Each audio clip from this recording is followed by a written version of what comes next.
Success rate তুই কিভাবে explain করিস তোর প্র্যাকটিসে, বা কি করে পেশেন্ট বাড়াতে পারে? বলে না যে আইভিএফ ফেল করা মানে ল্যাব ভালো নয় বা ডাক্তার ভালো নয়, কিন্তু একটা পেশেন্ট কিভাবে তার সাকসেস রেট বাড়াতে পারে?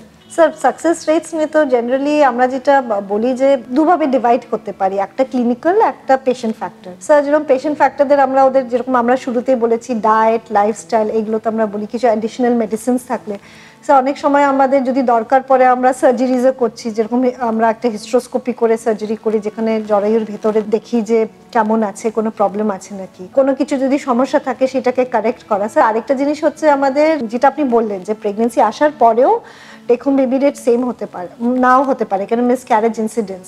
তো স্যার একটা জিনিস হচ্ছে মেডিকেল কন্ডিশনস খুব ইম্পর্টেন্ট, কেন অনেক সময় আমরা দেখেছি মহিলারা একটু বেশি বয়সের, ওদের একটা মানে ডায়াবেটিস এইগুলো হওয়ার সম্ভাবনা থাকে, আর এইগুলো যদি আগে থেকে ডিটেক্ট না হয় তাহলে স্যার এগুলো মিসক্যারেজ, আর্লি মিসক্যারেজ এগুলো কজ করতে পারে। তাই জন্য এই জিনিসগুলো আমাদের পেশেন্ট পুরো জিনিসটাই দেখে নিতে হবে, মেডিকেল কোনো প্রবলেম আছে নাকি, হেলথ অপটিমাইজ আছে নাকি, ওই হিসেবে আমরা এগোই। তাহলে স্যার একটা মানে আমার একটা পেশেন্ট, আমি just I want to say she went ahead at 40 years sir. তো এনিওয়েজ ডিমো কম ছিল, but she was very health conscious, মানে এটা রেট্রোস্পেক্টে স্যার আমি ভাবছি যে খুবই হেলথ কনসিয়াস ছিল। আর উনি নানান সাপ্লিমেন্টস নিয়ে আসতো, যে বাইরের বিদেশের কি মেলাটোনিনের কোনো সাপ্লিমেন্ট বা অ্যান্টিঅক্সিডেন্টের কোনো সাপ্লিমেন্ট, ক্যালসিয়ামের supplement, she was taking all sorts of supplements and she use to keep on asking me কি এইটা হচ্ছে না নিতে পারবো কিনা।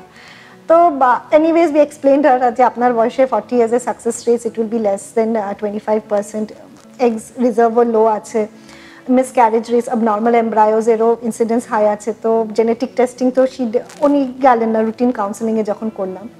তো এটা স্যার কোভিডের সময়, তারপরে পিক আপটা হলো জাস্ট কোভিডের আগে ডিসেম্বর মাসে, আর তারপরে 2 বছর পরে শি কেম ফর ট্রান্সফার। যে এমব্রায়োসগুলো ছিল আমরা তার মধ্যে একটাই এমব্রায়ো, অ্যারাউন্ড 2-3 এমব্রায়োস ছিল, তার মধ্যে একটাই এমব্রায়ো ভালো ছিল, আমরা ওইটাই ট্রান্সফার করলাম। She was a bit upset but she conceived. তো আমার স্যার সবসময় রেট্রোস্পেক্টে মনে হয় that despite all her problems, age factor and all, একটা যে ও এত কনসিয়াস ছিল লাইফস্টাইলে, সেইটাতেও আমার মনে হয় যে হেল্প করেছে। So I think we should not ignore. আর পেশেন্টসরা জিজ্ঞেস করে কতদিন আগে, আমরা বলি মিনিমাম 3 মান্থস আগের থেকে এই জিনিসগুলো শুরু করে দেওয়া উচিত।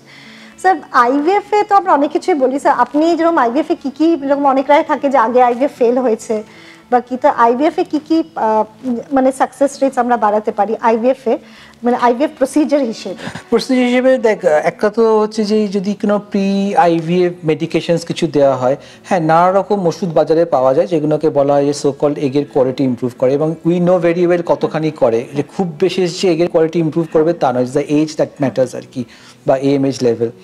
তারপরে যেটা হয় যে আমরা যে ইনজেকশনসগুলো দিচ্ছি সেই কোয়ালিটি কন্ট্রোল বা যে ভালো ইনজেকশন যেরকম আছে, এখানে একটা লোকের ধারণা আছে যে বাইরের ইনজেকশন ইউজ করলে, মানে ইম্পোর্টেড ইনজেকশন কি দিচ্ছেন, হ্যাঁ সরকার জিজ্ঞেস করে ইন্ডিয়ান ইনজেকশন সাকসেস রেট কম। আমরা সবসময় বলি যে টাইপ অফ ইনজেকশন ম্যাটার্স, যে আমি কি কোন কোম্পানি দিচ্ছি হার্ডলি ম্যাটার্স, কারণ যে কোম্পানি ভালো না তাকে আমরা ইউজ করবো না। নাম্বার 3 হচ্ছে কি প্রোটোকল, ওই পেশেন্টের জন্য একটা স্ট্যান্ডার্ডাইজ প্রোটোকল তৈরি করা। তার জন্য কি হবে, মানে অন্য পেশেন্টের এটা ভালো হয়েছে মানে ওরই ভালো হবে তা নয়, তার জন্য প্রোটোকল তৈরি করা। হ্যাঁ অবভিয়াসলি ল্যাবে একটা ইম্পর্টেন্ট রোল থাকে, যে আমার এমব্রিওলজিস্ট কেমন, আমার কোয়ালিটি অফ ইকুইপমেন্টস কেমন, আমি ল্যাব কতখানি ভালো রাখছি, quality control of the lab. তো এইগুলোকে আমার মনে হয় খুব ইম্পর্টেন্ট, ডাক্তারের দিক দিয়ে আমরা হেল্প করতে পারি। স্যার একটা যে অনেক পেশেন্টরা জিজ্ঞেস করে আজকাল যে ইক্সি বেটার না আইভিএফ বেটার, বা ফ্রোজেন এমব্রায়ো ট্রান্সফার মানে ভ্রূণটা ফ্রিজ করে এগোলে বেটার আছে। সো অনেক সময় আমাদের দেখি যে পেশেন্টরাই আমাদের বলছে যে এই আমি তো শুনেছি এই জিনিসটা বেটার আছে ফ্রেশ এমব্রায়ো ট্রান্সফার থেকে। তো ওইটার উপরে আপনার কি টেক আছে স্যার? না এটারে সবসময় না কি শুনেছি বা কিছু নয়, আমি তো চাইলেই আর সালমান খানের মতো বডি বানাতে পারবো না, আমার জিন যেরকম আছে। তো আমি যদি কারোর দেখি একটা এমব্রিও তৈরি হলো, আমি এটাকে ফ্রিজ করলাম পরে থ করলাম, সার্ভাইভ নাও করতে পারে, সেই ক্ষেত্রে হয়তো আমি বলতে পারি আপনি ফ্রেশ ট্রান্সফার করে নিন।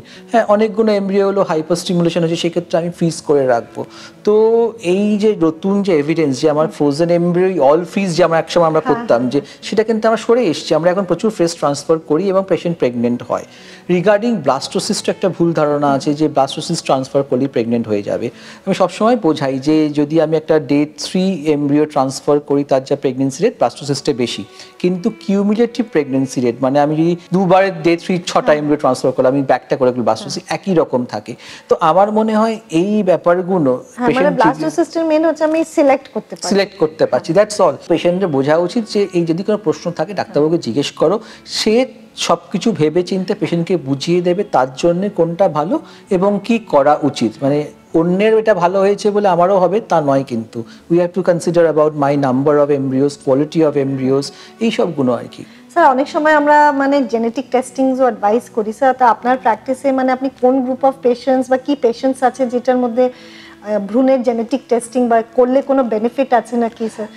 যদি বাবা মার কোনো রকম জেনেটিক ডিজিজ থাকে, ডেফিনেটলি আগের বাচ্চার কোনো জেনেটিক ডিজিজ ছিল, সে মারা গেল বা তার এখনো আছে, সেখানে ডেফিনেটলি আমি করা হয়।